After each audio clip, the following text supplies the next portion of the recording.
ഒരു കാലത്ത് ഇന്റർനെറ്റ് അത്ര സാധാരണമല്ലാത്ത കാലത്ത് ലോകത്തിന്റെ വിവിധ ഭാഗങ്ങളിൽ നിന്നുള്ള ആളുകളെ ഒരു ചെറിയ സ്ക്രീനിലൂടെ കൂട്ടിയിണക്കിയ ഒരു സോഷ്യൽ ലോകമുണ്ടായിരുന്നു അല്ലേ? അതിന്റെ പേര് ഓർക്കുട്ട് എന്നായിരുന്നു. 2004 ജനുവരി 24-ന് ഗൂഗിളിൽ ജോലി ചെയ്തിരുന്ന ഓർക്കുട്ട് ബ്യൂക്കോക്ടൻ എന്ന യുവ എഞ്ചിനീയറാണ് ഇത് സൃഷ്ടിച്ചത്. സുഹൃത്തുക്കളെ കണ്ടെത്താനും ബന്ധങ്ങൾ ശക്തിപ്പെടുത്താനും ഒരു ഡിജിറ്റൽ കമ്മ്യൂണിറ്റി സൃഷ്ടിക്കാനുമുള്ള ഒരു ചെറിയ പരീക്ഷണമായിരുന്നു അത്. നിങ്ങൾക്ക് മനസ്സിലാകും, ആദ്യകാലത്ത് ഓർക്കുട്ട് അമേരിക്കയിലും യൂറോപ്പിലുമാണ് കൂടുതൽ ശ്രദ്ധിക്കപ്പെട്ടത്.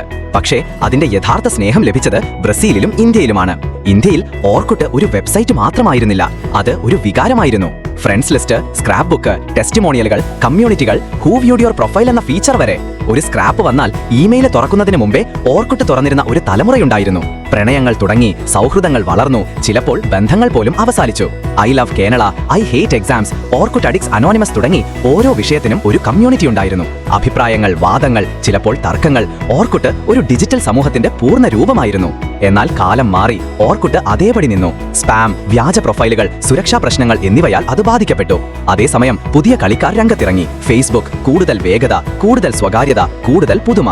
ഓർക്കുട്ടിന്റെ അപ്ഡേറ്റുകൾ വൈകി, ഉപയോക്താക്കൾ ഒന്നൊന്നായി മറ്റു പ്ലാറ്റ്ഫോമുകളിലേക്ക് മാറി. സ്ക്രാപ്പ് ബുക്കുകൾ ശൂന്യമായി, കമ്മ്യൂണിറ്റികൾ നിശബ്ദമായി. ഒരു കാലത്ത് നിറഞ്ഞിരുന്ന ഡിജിറ്റൽ വഴികൾ ഇപ്പോൾ ശൂന്യമായി. 2014-ൽ ഗൂഗിൾ ഒരു ഔദ്യോഗിക പ്രഖ്യാപനം നടത്തി. സെപ്റ്റംബർ 30, 2014 ഓർക്കുട്ടിന്റെ അവസാന ദിവസമായിരുന്നു അല്ലേ?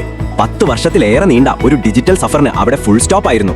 ഇന്ന് ഓർക്കുട്ട് ഇല്ലാത്തതിനാൽ അക്കാലത്തെക്കുറിച്ച് നമുക്ക് ഓർമ്മിക്കാൻ മാത്രമേ പറ്റൂ. പക്ഷേ ഓർക്കുട്ട് സമ്മാനിച്ച ഓർമ്മകൾ ഇപ്പോഴും ജീവനുള്ളതാണ്. നിന്റെ ആദ്യ ഓൺലൈൻ സുഹൃത്ത്, ആദ്യ ഡിജിറ്റൽ പ്രണയം, ആദ്യത്തെ സോഷ്യൽ ലോകം, ഇതെല്ലാം ഓർക്കുട്ടിന്റെ സംഭാവനയാണ്. ഓർക്കുട്ട് ഒരു വെബ്സൈറ്റ് മാത്രമായിരുന്നില്ല, അത് ഒരു തലമുറയുടെ കഥയായിരുന്നു.